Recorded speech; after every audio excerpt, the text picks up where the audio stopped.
Hello दोस्तों, कैसे हो आप।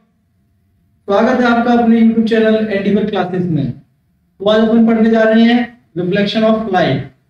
रिफ्लेक्शन ऑफ लाइट को पढ़ने से पहले अपन को लाइट के बारे में जानना होगा। लाइट के बारे में जानने के लिए हमें लाइट के सोर्स के बारे में जानना होगा कि ये लाइट कहाँ से हमें मिलती है।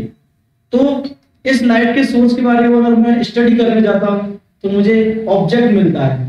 वो ऑब्जेक्ट मिलता है जिससे ये लाइट इमिट होकर के आती है। तो इसीलिए ऑब्जेक्ट को क्या किया गया, दो पार्ट में कैरेक्टराइज किया गया। पहला लुमिनस ऑब्जेक्ट, सेकंड अपना नॉन लुमिनस ऑब्जेक्ट। तो अगर अपन बात करते हैं किसकी, लुमिनस ऑब्जेक्ट की बात करते हैं, तो ये लुमिनस ऑब्जेक्ट अपने वो ऑब्जेक्ट होते हैं जहां से ये लाइट जो है इमिट होती है। जैसे अगर अपन लुमिनस की भी अगर बात करते हैं तो लुमिनस को भी क्या किया गया है, फर्दर क्लासिफाई कर दिया गया है। लुमिनस ऑब्जेक्ट मतलब अगर वो ऑब्जेक्ट अगर लाइट किसी नेचुरल रिसोर्स से बाहर निकल करके आती है, सन एक अपना नेचुरल लुमिनस ऑब्जेक्ट है, ठीक है। वहीं अगर अपन आर्टिफिशियल या फिर मैन मेड लुमिनस ऑब्जेक्ट की बात करते हैं तो जैसा कि आप एग्जांपल में देख पा रहे हैं, इलेक्ट्रिक बल्ब, टॉर्च, ये सारे अपने आर्टिफिशियल लुमिनस ऑब्जेक्ट हैं। इसके बाद अगर अपन बात करते हैं जो दूसरा क्लासिफिकेशन अपन ने ऑब्जेक्ट के लिए किया गया, non luminous object. Non luminous object ये किसी भी लाइट को इमिट नहीं कर रहे होते, बल्कि अगर अपन इनको देख पा रहे हैं, it can be visible by the reflection of the light.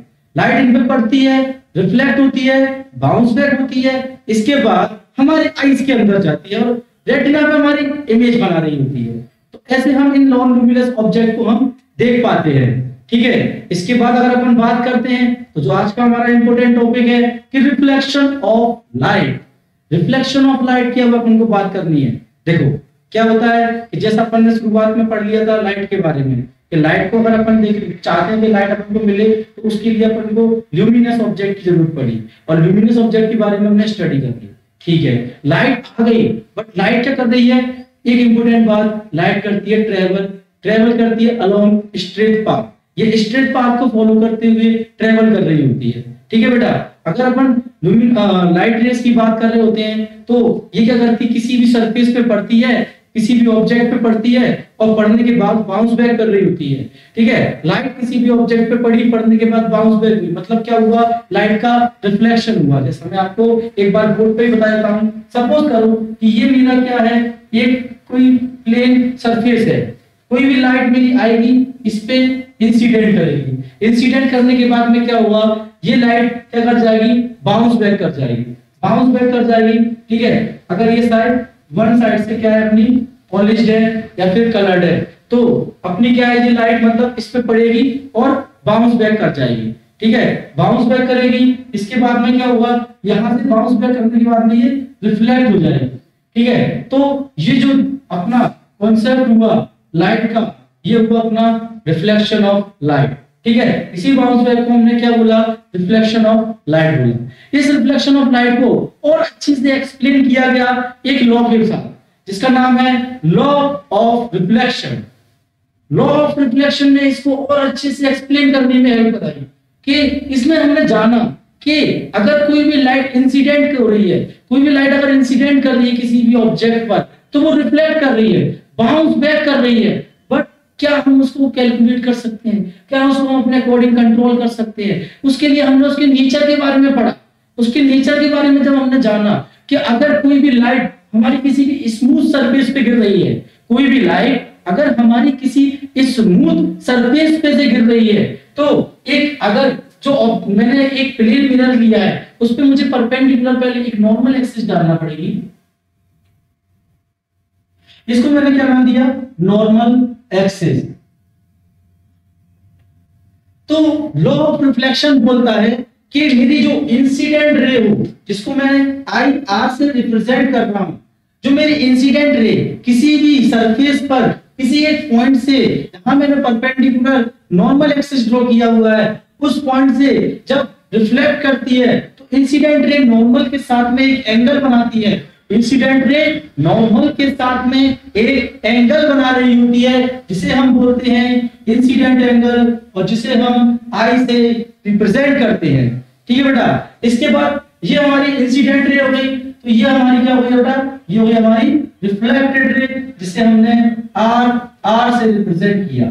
ठीक है, ये हमारी रिफ्लेक्टेड रे हो गई जिसे हमने आर से रिप्रेजेंट किया। और जो रिफ्लेक्टेड रे है जो नॉर्मल एक्सिस के साथ हमारा एंगल बना रही होती है उसे हम क्या कहते हैं बेटा, उसको कहते हैं हम angle of reflection. Angle of reflection. तो हमारा जो लॉ था ना उसमें दो बातें बताई हमको कि अब हमारा जो एंगल ऑफ इंसिडेंट है, the angle of incident will always be equal to the angle of reflection. The angle of incident will always be equal to the angle of reflection. वही दूसरी बात इन्होंने जो बोली वो क्या बोली कि हमारी इंसिडेंट रे, हमारी नॉर्मल एक्सिस और हमारी रिफ्लेक्टेड रे, ये तीनों की तीनों किस पे लाई करेंगी, ये सेम प्लेन पे लाई कर रहे होते हैं। ठीक, इसके बाद हम बात करते हैं इसके, जैसा कि पहले हम इसके डायग्राम को देख लेते हैं। डायग्राम जो अपन ऑलरेडी बोर्ड पर बना दिया गया है वही स्लाइड में आपको दिखाया जा रहा है, बोर्ड पर दिखाया जा रहा है कि एक इंसिडेंट रे है, एक पॉइंट पर आकर के रिफ्लेक्ट बैक हुई, नॉर्मल के साथ में एक एंगल बना रही है जिसे हमने एंगल ऑफ इंसिडेंट बोला। फिर उसके बाद में जो रिफ्लेक्टेड रे थी, रिफ्लेक्टेड रे ने भी अपना एक नॉर्मल के साथ में एक एंगल बनाया। ठीक है, जो नॉर्मल का एंगल बनाया उसके ऊपर ने क्या बोला, angle of reflection. Angle of reflection बोला।